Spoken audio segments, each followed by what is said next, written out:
के लिए आ रहे हो। आज उद्धव जी जैसी आ रहे हैं और आज रास्ते में सखा बैठे हैं। सखाओं ने देखा, उद्धव जी आए और पूछा कि मैया यशोदा का घर कौन सा है। सखाओं ने कहा कि ये जो नीचे आप पानी आपको दिखाई दे रहा है, ये पानी नहीं है, ये उन हजारों लाखों गोपियों के किशोरी राधा रानी के आंसुओं की धारा है और आप इन्हीं के सहारे सहारे जाओ, जहां पर इनका अंत हो जाए वही है यशोदा का महल। आज उद्धव जी ने जैसी देखा कि ये पानी की धारा नहीं है, ये आंसुओं की धारा है, तो महाराज आंसुओं को देखकर के उद्धव के ज्ञान की पहली सीढ़ी खिसक गई कि मेरा ज्ञान इनके आगे कुछ नहीं है। मैया यशोदा के पास आए और जैसे कहा जय श्री कृष्ण, मैया उस समय पलना के पास बैठी है, लाला को सुलाने के लिए लगी है। मैया ने कहा कि भैया धीरे बोलो धीरे, मैंने अपने लाल को ऐसे जैसे करके सुला पायो है, कभी तो चंदा मांगता है, कभी बहू मांगता है। थोड़ी देर बाद जैसी याद आई, देखा कि उद्धव जी पधारे हैं। एकदम से देखा उद्धव ने और मन में विचार किया कि जिस ब्रह्म को मैं मथुरा में छोड़ करके आया हूँ और मैया उसे पलना में लोरी गा करके सुला रही है। महाराज ज्ञान की दूसरी सीढ़ी खिसक गई कि इनके आगे मेरा ज्ञान कुछ भी नहीं है, तुच्छ है। गोपियों के पास गए, निर्गुण सगुण का उपदेश दिया, लेकिन गोपियों ने कहा कि उधो एक ओथो सो गयो श्याम संग को आराध ईस, उधो मन न भय 10-20। गोपियों ने कहा कि उधो हमारा मन एक है और हमारा एक मन था और वो भी गोविंद के साथ में चला गया है। अब ये उपदेश आप किसको दे रहे हो? आपने कहा कि वो तो निर्गुण है, निराकार है, निराकार था तो उसके पैर कैसे आए, हाथ कैसे आए, जिन हाथों से माखन को वो चुराता था, मटकियों को तोड़ता था। अब तो महाराज उद्धव का मन ब्रज में से आने का नहीं हो रहा है। कहाँ उद्धव 1 घंटे की बोल करके आए थे, अब तो महाराज 6 महीने हो गए और आने का मन नहीं हो रहा है। क्या हम लौट करके जाएं कि नहीं जाएं? अब तो महाराज 7 महीने के बाद उद्धव लौट करके आए हैं और आज जैसी आए हैं गोविंद से कहा कि हरे कृष्ण, आपके जैसा निष्ठुर मैंने कभी नहीं देखा। गोविंद ने महाराज अपनी माया से अपने पास ही उन गोपियों को, किशोरी राधा रानी को, मैया यशोदा को उद्धव जी को दिखाया। आज उद्धव जी ने देखा और देख करके धन्य हो गए। यानी उद्धव को ज्ञान तो था, उनके अंदर भक्ति नहीं थी। और ज्ञान हो और जिसे भक्ति ना हो तो ज्ञान किसी काम का नहीं है, और भक्ति हो ज्ञान ना हो तो भक्ति किसी काम की नहीं है। ज्ञान भी हो और भक्ति हो। अब तो महाराज उद्धव ने सबके दर्शन किए, दर्शन करके धन्य हो गए। और उसके बाद में गोविंद भगवान कुब्जा के पास में गए हैं। अब तो महाराज श्री सुखदेव जी कहते हैं कि हे राजन परीक्षित, कंस की 2 पत्नियां थी, अस्थि और प्राप्ति। प्राप्ति माने है, अस्थि माने होगा।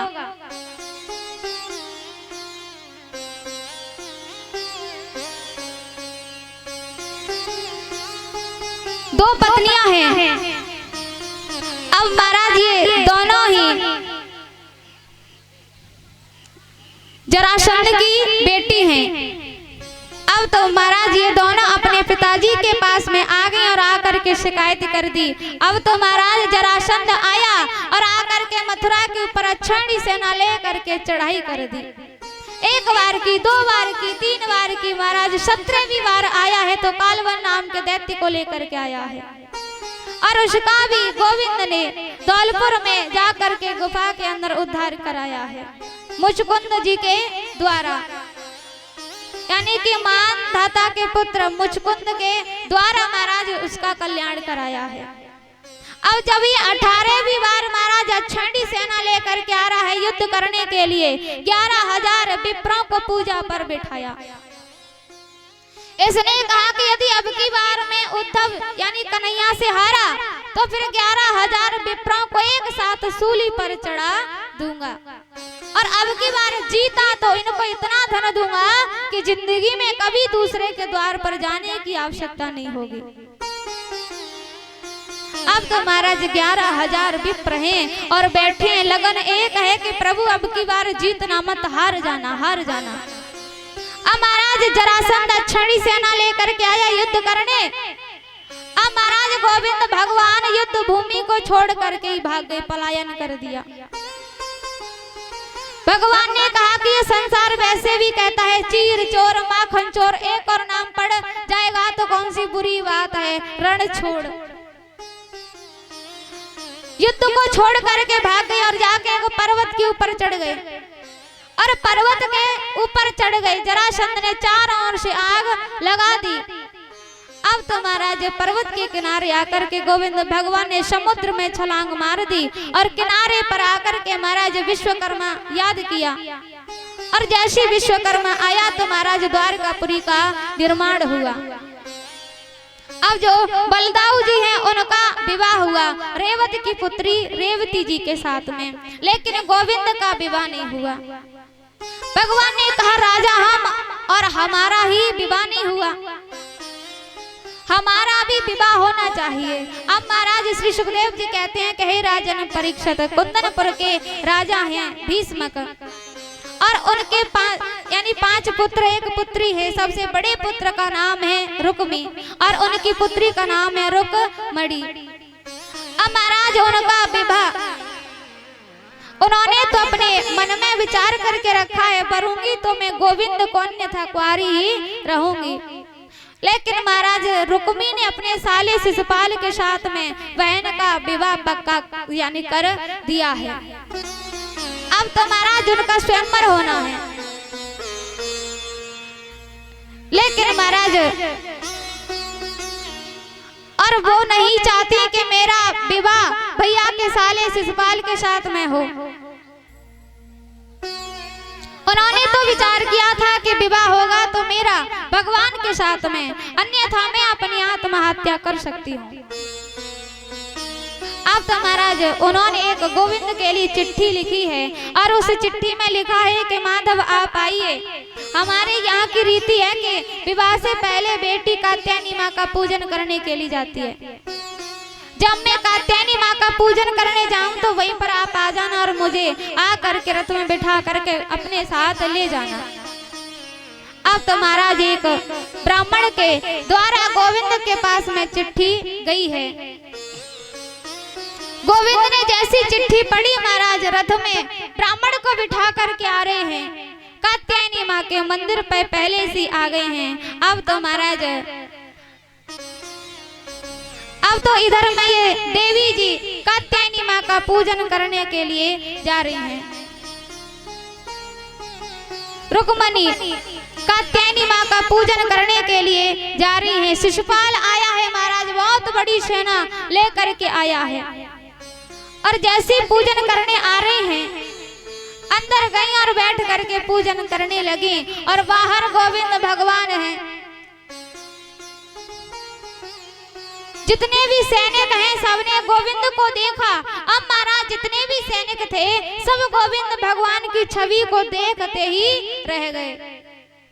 किसी ने कहा कि देखो भैया इनका मुकुट कितना सुंदर है, एक ने कहा इनके होठ कितने सुंदर हैं, एक ने कहा इनकी छवि देखो कितनी सुंदर है।